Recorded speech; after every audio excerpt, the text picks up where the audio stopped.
The morning air was crisp as former soldier James Mitchell adjusted his wheelchair one more time, his weathered hands trembling slightly, not from nerves about meeting the king, but from the memories that always surfaced when he wore his medals. Around him, dozens of other veterans filled the waiting area of St. Mary's NHS Medical Centre, each carrying their own invisible wounds alongside the visible ones. Today wasn't just another royal visit. It was a moment where two worlds of service would collide, creating ripples that would remind a nation what sacrifice truly means. The fluorescent lights of St. Mary's NHS Medical Centre hummed quietly as staff members made their final preparations. It was 8:30 a.m. on a Thursday morning in February, and the usually routine atmosphere buzzed with an energy that only comes when royalty is expected.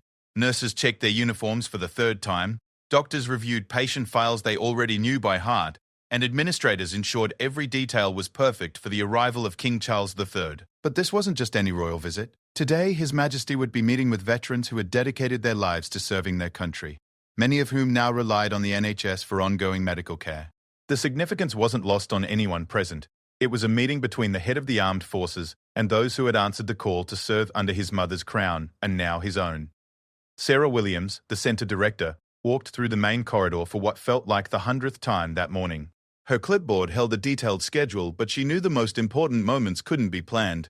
The veterans waiting in the newly arranged meeting room weren't there for a photo opportunity. They were there because their stories deserved to be heard, their sacrifices acknowledged, and their ongoing needs recognized. "How are we looking, Sarah?" asked Dr. Fear, Michael Thompson, the head of the Veterans Healthcare Program. He had worked with military personnel for over 15 years, first as an army medic himself, then as a civilian doctor specializing in treating those who had served. He understood better than most what this visit meant to the men and women gathered today. "Ready as we'll ever be," Sarah replied, though her mind was racing through the logistics. Security had swept the building twice, the media area was cordoned off, and the veterans had been briefed on protocol. But protocol was just the framework. The real substance would come from the genuine connections made between the king and these remarkable individuals. In the designated meeting room, 23 veterans sat in a carefully arranged semicircle. Their ages ranged from 30 to 87, representing conflicts from Northern Ireland to Afghanistan. Each had volunteered to participate, though many admitted to feeling nervous about meeting royalty. What they didn't realize was how much their presence would impact the king himself. James Mitchell, at 64, was among the older veterans present. He had served 2 tours in Northern Ireland during the height of the Troubles, experiences that had left him with both physical injuries and psychological scars that took years to properly address. Now, decades later, he was receiving treatment for PTSD at the medical centre, finally able to talk about experiences he had kept buried for too long. "Never thought I'd be meeting the king," he said quietly to the woman beside him, Margaret Foster, who had served as a nurse in the Falklands. She smiled, her own nerves evident despite her calm demeanour. "Neither did I," Margaret replied, "though I suppose we've both met enough important people in our time." She was referring to the countless soldiers she had treated during her service, young men who had looked to her for comfort in their darkest moments. To her, they had been the most important people in the world. The youngest veteran present was Tommy Chen, a 32-year-old former Royal Marine who had lost his left leg to an improvised explosive device in Afghanistan. He sat with a confidence that belied his youth, his prosthetic leg covered by his dress trousers. Tommy had been medically discharged 3 years earlier and was now pursuing a degree in social work, determined to help other veterans adjust to civilian life. As the clock approached 10 a.m., the scheduled arrival time, conversations in the room became quieter. The veterans weren't intimidated by the prospect of meeting the king. These were people who had faced far more daunting situations, but there was a solemnity to the moment that commanded respect. Outside, the distinctive sound of motorcycle engines signaled the approach of the royal convoy. Through the windows, staff members could see the police motorcycles first, followed by the familiar sight of the official Rolls-Royce. Local residents had gathered along the street, many holding small flags, their faces bright with excitement at this rare glimpse of royalty in their neighborhood. Dr. Thompson took a moment to address the veterans one final time. "Remember, His Majesty specifically requested this meeting because he wanted to hear your stories directly. This isn't about ceremony. It's about recognition. You've earned the right to be here." The words resonated with the group.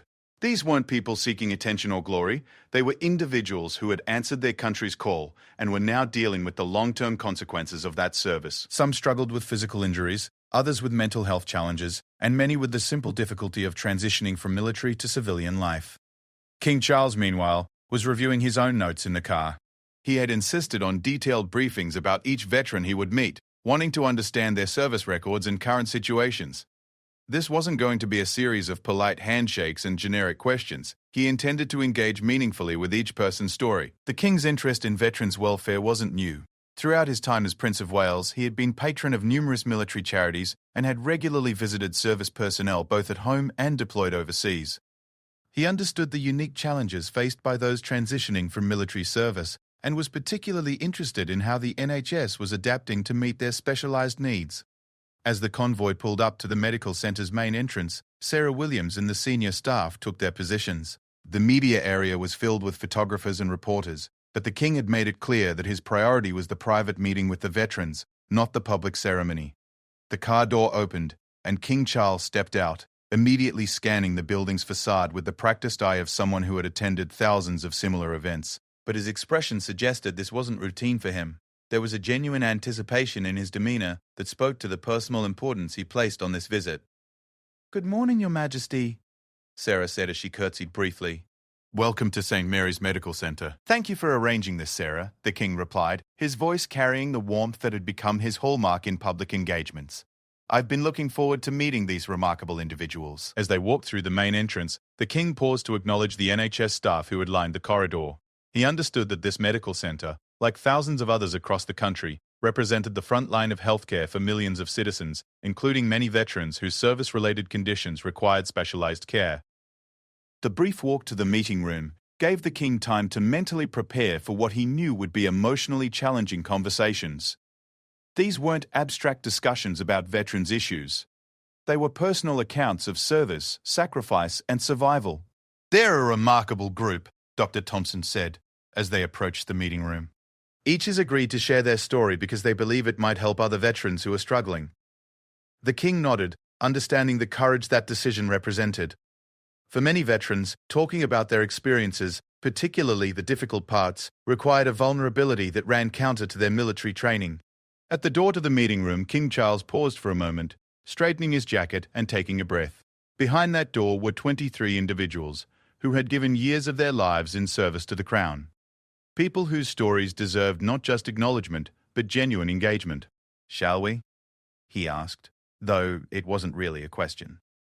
As the door opened, the veterans rose to their feet as one, a gesture of respect that came naturally despite their various physical limitations. The king immediately raised his hand in a gentle gesture for them to sit, his expression showing that he was honored to be in their presence, not the other way around. Please sit," he said, moving into the room with a warmth that immediately put the group at ease. "I'm the one who should be standing in your presence." The comment wasn't protocol, it was genuine, and everyone in the room could hear it in his voice. This was going to be a conversation between the head of the armed forces and those who had served under the crown, a dialogue that would bridge the gap between ceremonial duty and lived experience. James Mitchell, despite his earlier nerves, found himself sitting straighter in his wheelchair. Around him, his fellow veterans seemed to shed some of their formality, recognizing that this encounter was going to be something more meaningful than they had expected. The morning sun streamed through the windows of the medical centre, as one of the most significant conversations about military service and sacrifice in recent years was about to begin.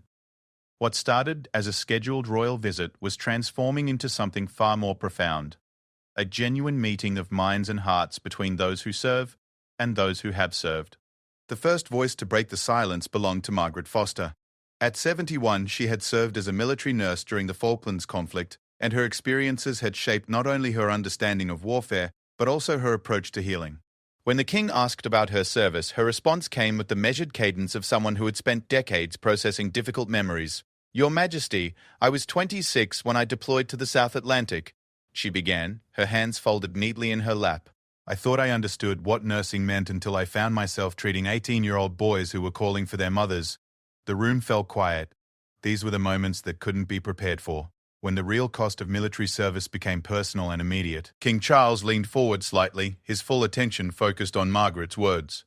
"What I learnt there," she continued, "was that healing isn't just about treating wounds. It's about helping someone remember they're still human after they've seen things that challenge that belief." The king nodded slowly, understanding the weight of what she was sharing. His questions weren't about military strategy or political outcomes. They were about the human experience of service. How did that change your approach to nursing when you returned? He asked. Margaret smiled, the first genuine smile she'd shown since entering the room. I specialized in trauma care, but more importantly, I learned to listen. Really listen. Sometimes that's the most powerful medicine we have. Her words seemed to resonate with several other veterans in the room, particularly Tommy Chen, who had been fidgeting with his prosthetic leg. When the king's attention turned to him, Tommy's military bearing immediately became apparent, despite his casual clothes. "Tell me about your service, Tommy," the king said, his tone gentle but direct. Tommy straightened in his chair, and for a moment the room could see the Royal Marine he had been. "I served 3 tours in Afghanistan, Your Majesty. The last one ended differently than I planned." He gestured toward his prosthetic leg without self-consciousness. "Roadside bomb got me and 2 of my mates. I was the lucky one. I made it home." The silence that followed wasn't uncomfortable, it was respectful. Everyone in the room understood that Tommy's definition of lucky came with a complexity that civilian minds might struggle to grasp. "What's been the hardest part of adjusting?" the king asked. Tommy considered the question seriously before answering. "The guilt, sir. Survivor's guilt is real, and it's complicated. You're grateful to be alive, but you carry the weight of wondering why you and not them. The physical stuff," he tapped his prosthetic, "that's actually been easier to handle than the mental side." This honesty seemed to open a floodgate. Other veterans began sharing their own struggles with transition, mental health, and the challenge of finding purpose after military service. The king listened to each story with the same focused attention, asking questions that showed he genuinely wanted to understand their experiences. James Mitchell, who had been quietly observing the conversation, finally spoke up when the king asked about his Northern Ireland service. Unlike the others, James's injuries weren't immediately visible, which had made his adjustment to civilian life even more complicated. "People see me and assume I'm fine," he said, his voice carrying decades of frustration. "PTSD doesn't show up on x-rays. For years, I didn't even understand what was happening to me." The king's expression grew more serious. "How long before you were able to get proper help?" 30 years, James replied simply. 30 years before I walked into this medical center and finally admitted I needed help. Before that, I just thought I was weak." Dr. Thompson, who had been quietly observing the conversation, interjected. "James represents thousands of veterans who served during a time when mental health wasn't discussed openly. They carried these burdens alone for decades." The king turned to Dr. Thompson with obvious interest. "How has the NHS adapted to better serve veterans with these kinds of hidden injuries?" "We've completely changed our approach," Dr. Thompson replied. "We now have specialized programs that recognize military culture and the unique challenges veterans face. We've learned that traditional therapy approaches don't always work for people trained to suppress emotions and push through adversity." As the conversation continued, it became clear that this wasn't just a meeting between the king and veterans. It was an education for everyone present. The veterans were learning that their monarch genuinely cared about their welfare, while the king was gaining insights into the long-term realities of military service that no briefing document could adequately convey. Sarah Williams, who had been carefully monitoring the time, noticed that the scheduled 45-minute meeting had already stretched to over an hour, with no signs of the king wanting to leave. If anything, he seemed energized by the conversation. "Your Majesty," she said quietly during a brief lull, "we're running over our scheduled time." The king looked at her with surprise, as if he had completely lost track of time. "Are there other appointments that can't be moved?" he asked. After a quick consultation with his private secretary, it was confirmed that the schedule could be adjusted. The king turned back to the veterans with evident relief. "I hope you don't mind if we continue," he said to the group. "These conversations are far too important to cut short." The response from the veterans was immediate and positive. Several smiled openly for the first time that morning, and the atmosphere in the room shifted from formal to genuinely collegial. It was then that Patricia Reynolds, a 68-year-old former Army logistics officer, shared perhaps the most powerful story of the day. She had served during the Cold War, a period when women's military service was often overlooked or undervalued. "Your Majesty," she began, "I spent 25 years in uniform, but when I left the Army, it was as if those years didn't count. Civilian employers didn't understand military skills, and veteran support services were designed primarily for men." The king's attention sharpened. This was clearly an aspect of veterans' experiences he wanted to understand better. "How did you overcome those challenges?" he asked. Patricia's laugh carried both humor and resignation. I didn't, not really. I worked minimum wage jobs for 10 years before someone finally recognized that managing supply chains for military operations might translate to civilian logistics work. Her story prompted several other veterans to share similar experiences about the difficulties of translating military skills to civilian careers, the challenge of explaining gaps in employment due to service, and the ongoing struggle many face with finding meaningful work after leaving the military. Dr. Thompson used this opportunity to explain how the medical center had partnered with local employers to create veteran-friendly hiring programs and how they provided career counseling as part of their holistic approach to veteran healthcare. We've learned that employment isn't just an economic issue for veterans, he explained to the king. Having purposeful work is crucial for mental health and successful transition to civilian life. The king nodded thoughtfully. This sounds like something that could be expanded beyond just this medical center. That's exactly what we're hoping for, Doctor, Thompson replied. We're documenting our successes and failures so other NHS trusts can implement similar programs. As the conversation evolved, it became apparent that the veterans weren't just sharing their challenges, they were also highlighting the positive aspects of their service and the unique perspectives military experience had given them. Robert Hayes, a 55-year-old former RAF technician, spoke about how military training had taught him problem-solving skills that served him well in civilian life. The military teaches you to work under pressure and find solutions with limited resources, he said. Those skills don't disappear when you leave. This led to a broader discussion about the positive contributions veterans make to civilian society and how their military experience, properly supported and understood, becomes an asset rather than a liability. The king was particularly interested in the peer support networks that had developed among the veterans receiving care at the medical center. Several described how connecting with other veterans who understood their experiences had been crucial to their recovery and adjustment. We speak the same language, explained Maria Santos, a former army medic who had served in Iraq. We don't have to explain why certain sounds make us jump or why crowds sometimes feel overwhelming. That understanding is incredibly healing. This comment sparked a discussion about the importance of community in veteran care, something the medical center had recognized by creating group therapy sessions and social programs specifically for former military personnel. As the meeting continued into its second hour, it was clear that something significant was happening. The initial nervousness had completely disappeared, replaced by genuine dialogue about issues that mattered deeply to everyone present. The king wasn't just listening. He was engaging with follow-up questions that showed he was processing and retaining the information being shared. The conversation had covered mental health, physical rehabilitation, career transition, family relationships, and the ongoing challenges of veteran healthcare. But it had also revealed the resilience, wisdom, and continued dedication to service that characterized this group of remarkable individuals. As Sarah Williams prepared to signal that the meeting would need to conclude soon, she realized she was witnessing something that would likely influence royal engagements with veterans for years to come. This wasn't a ceremonial visit. It was a masterclass in the realities of military service and its aftermath, taught by those who had lived it and learned by someone who genuinely wanted to understand. The final phase of the meeting began when King Charles asked a question that surprised everyone in the room. What would you want me to know that I might not think to ask? The question hung in the air for a moment, its openness and vulnerability catching the veterans off guard. They had expected formal inquiries about their service records, or polite questions about their current well-being. Instead, their monarch was asking them to guide the conversation toward what they felt was most important.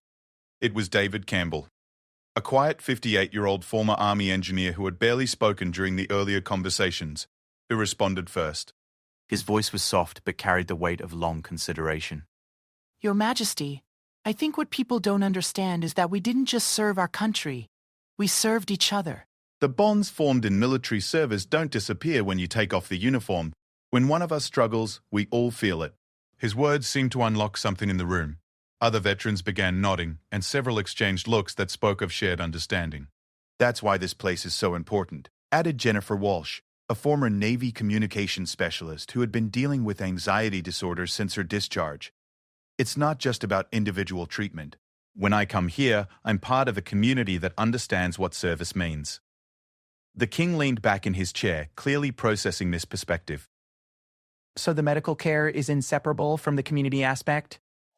Exactly, said Tommy Chen, his earlier nervousness completely gone. You can't treat military trauma in isolation. We need to maintain connection with others who've walked the same path. Dr. Thompson stepped in to explain how this insight had shaped their treatment programs. Traditional medical models focus on individual patients, he said. But we've learned that veteran care requires a community approach. Group sessions, peer support, shared activities, they're not extras, they're essential components of effective treatment. This revelation seemed to energize the king. He began asking detailed questions about how other NHS facilities could implement similar community-based approaches, whether there were funding challenges, and what obstacles prevented broader adoption of these methods. Margaret Foster, who had been listening intently, raised her hand slightly. "May I add something about families, Your Majesty?" At the king's nod, she continued, "Military service affects entire families, not just the service member. When someone comes home changed by their experiences, everyone in the family has to adjust. We don't always do a good job of supporting the spouses and children." This comment struck a chord with several veterans in the room. Patricia Reynolds spoke up immediately. "My husband lived with my nightmares for 15 years before I got proper help. He never complained, but I know it affected him too." The king's expression grew thoughtful. How could support systems be improved for military families? The question opened up a discussion about secondary trauma, the challenges military children face with frequent moves and deployments, and the unique stresses placed on military spouses. Several veterans shared stories about family relationships that had suffered due to unaddressed service-related issues. "The guilt doesn't just come from losing fellow service members," explained James Mitchell.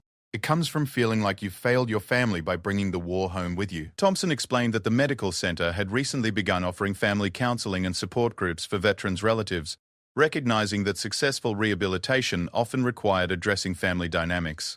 As the conversation evolved, the king began asking about prevention and early intervention. Are there ways to better prepare service members for the transition back to civilian life? This question sparked an animated discussion. Several veterans emphasized that preparation for leaving the military should begin years before discharge, not weeks. They talked about the need for better career counseling, mental health education, and gradual transition programs. Robert Hayes suggested that veteran mentorship programs could be expanded, pairing experienced veterans who had successfully transitioned with those still serving and preparing to leave. "Nobody understands the challenges like someone who's been through them," he said. The king was taking notes now, something that surprised the veterans but pleased them enormously. Their suggestions and insights were being recorded by the head of state, giving their words a weight they hadn't expected. Maria Santos brought up an issue that had been underlying much of the conversation: the stigma around seeking help.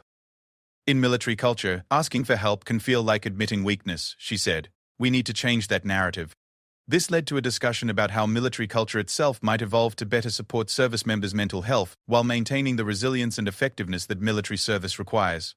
The king asked about leadership's role in changing these cultural attitudes, and the veterans offered practical suggestions about how commanding officers could model help-seeking behavior and create environments where seeking support was viewed as responsible rather than weak. As the meeting approached its second hour, Sarah Williams was faced with an unprecedented situation. Never in her career had she witnessed a royal engagement that had so completely departed from its planned structure. The king showed no signs of wanting to leave, and the veterans were clearly energized by the opportunity to influence policy discussions at the highest level. Tommy Chen raised his hand to speak. "Your Majesty, there's something else I think you should know. Most of us didn't serve for recognition or thanks. We served because we believed in something bigger than ourselves. That sense of purpose doesn't disappear when you leave the military." He gestured around the room. "Everyone here is still serving, just in different ways. We're supporting other veterans, working with community organizations, contributing to society. Military service doesn't end with discharge, it just changes form." This observation prompted other veterans to share how they continued to serve their communities. Jennifer Walsh volunteered with a local youth organization. Patricia Reynolds mentored women transitioning from military to civilian careers. David Campbell helped build accessible housing for disabled veterans. The king seemed genuinely moved by these revelations. So supporting veterans isn't just about addressing problems, it's about harnessing continued dedication to service? "Yes," said Margaret Foster emphatically. "We're not broken people who need fixing. We're experienced people who need understanding and appropriate support to continue contributing."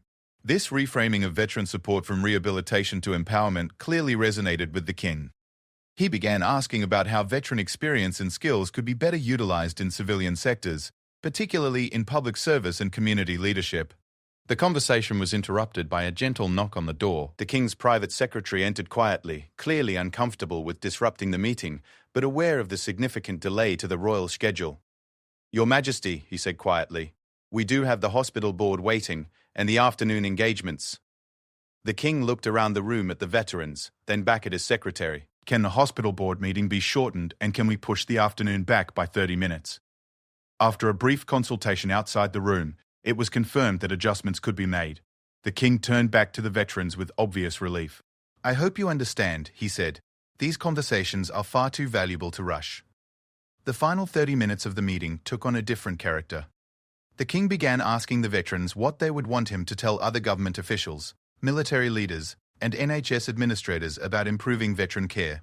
Their responses were thoughtful and practical. They emphasized the importance of understanding military culture when designing civilian programs, the need for long-term rather than short-term support, and the value of peer-to-peer interventions in veteran care. Several veterans stressed that effective veteran support required coordination between multiple agencies, healthcare, employment services, housing, education, rather than fragmented approaches that required veterans to navigate complex systems alone. As the meeting finally drew to a close, the king stood and addressed the group. I came here today thinking I would be thanking you for your service, he said. Instead, you've educated me about service's ongoing meaning and challenged me to think differently about how we support those who have served. He paused, looking around the room at each veteran individually. I want you to know that this conversation will influence how I approach veteran issues in the future. Your insights won't be forgotten. The veterans rose to their feet, but this time the gesture felt different than at the beginning of the meeting. It was less about protocol and more about mutual respect between individuals who understood the weight of service and responsibility. As the king prepared to leave, he shook hands with each veteran individually, taking time to make personal comments that showed he had been listening carefully to their individual stories. To James Mitchell, he said, 30 years was too long to wait for help, but I'm glad you finally received it. To Tommy Chen, he mentioned his admiration for his continued service through education and mentorship. The final handshake was with Margaret Foster, who had spoken first and helped set the tone for the entire meeting.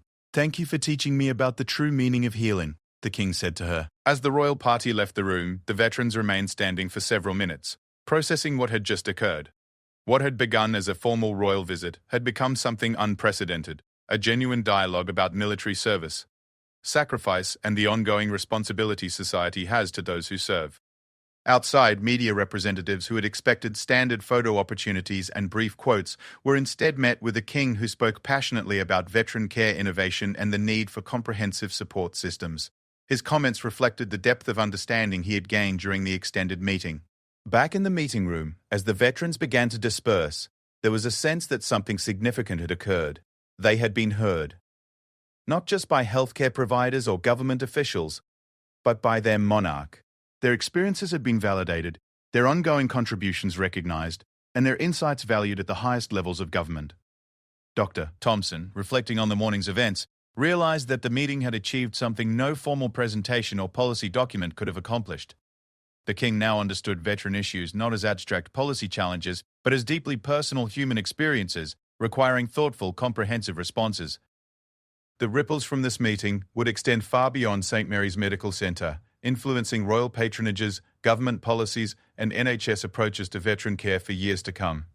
But perhaps most importantly, 23 veterans had experienced something they had never expected. Their service had been truly understood and honoured by the person they had ultimately served.